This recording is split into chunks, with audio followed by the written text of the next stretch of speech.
এই যে বোনেরা, কেউ আপনারে নিজে পৃথিবী বলে সম্বোধন করলেই কিন্তু পড়তে যায় না। আবার কেউ আপনারে পৃথিবীর সব সুখ আইনা দিবে এরকম স্বপ্ন দেখাইতেছে, তাহলে সেই কথায় কখনো বিশ্বাস করেন না। আবার কেউ আপনারা বলতেছে যে আপনারা রানী বানায় রাখবে, সেই স্বপ্ন যদি সে আপনাকে দেখায় তাহলে সেই স্বপ্ন ভুলেও আপনি দেখেন না। একটা কথা সব সময় মনে রাখবেন, এই দুনিয়ার সবকিছু টেকেন ফর গ্রান্টেড। নিজের স্বার্থ ছাড়া এই পৃথিবীতে কেউ কিন্তু এক পাও নড়ে না। সো আজকে থেকে, এই মুহূর্ত থেকে, এখন থেকেই আপনার নিজের জীবন আপনি নিজে সাজান।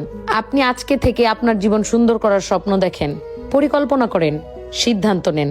আর সেই সিদ্ধান্ত বাস্তবায়নের জন্য কাজ আজকে থেকে, এখন থেকেই শুরু করেন। আমরা যে যুগে বসবাস করতেছি, এই যুগে নিজের পৃথিবীটা না নিজেই সাজানোর চেষ্টা করেন, কারণ আপনার স্বপ্ন, আপনার মনের আকাঙ্ক্ষা পূরণ করার জন্য কেউ এই পৃথিবীতে নাই। এই মন মানসিকতা যদি নিজের ভিতরে এখন থেকে গড়ে ফেলতে পারেন, তাহলে দেখবেন আপনি নিজে নিজেই স্বাবলম্বী হয়ে গেছেন। আর যদি আপনি মনে করেন ধুত্তরিকা দুনিয়াতে আসছি, আমার জন্য কেউ না কেউ তো আছে, সে কইরা দিবে আনবে, আমি খাবো বৈশা বৈশা আরামসে থাকবো, কখনোই সেটা সম্ভব না। সেই দিনগুলা আমাদের মা চাচি পর্যন্ত এসেই শেষ, কারণ তাদের ধারণ ক্ষমতা অনেক বেশি ছিল এবং তারা ধৈর্যশীল ছিল।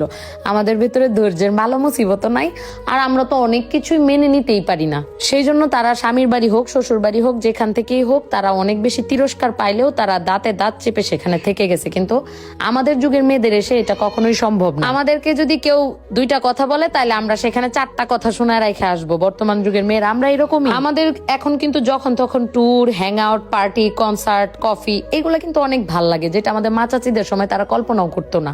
তখনকার সময় এগুলো লজ্জার বিষয় ছিল, কিন্তু আমাদের কাছে এটা একটা নর্মাল বিষয়। সেই জন্যই বলতেছি, এগুলো যদি করতে চান তাহলে এখন থেকেই ক্যারিয়ার বিল্ড আপ করার জন্য ট্রাই করেন। আপনার নিজের পায়ের নিচের মাটিটাকে শক্ত করেন, সবার আগে নিজের অবস্থানটা নিশ্চিত করেন, আর তারপরে নিজের অ্যাক্সেস কাউকে দিয়েন না, একেবারে কাউকেই না।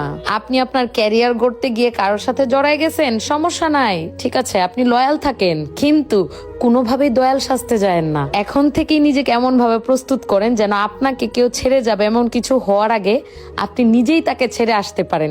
সেই সাহসটা আপনি আপনার ভেতরে সঞ্চয় করেন। অনেক বেশি জ্ঞানী জ্ঞানী কথা বলে ফেলছি, কিন্তু তারপর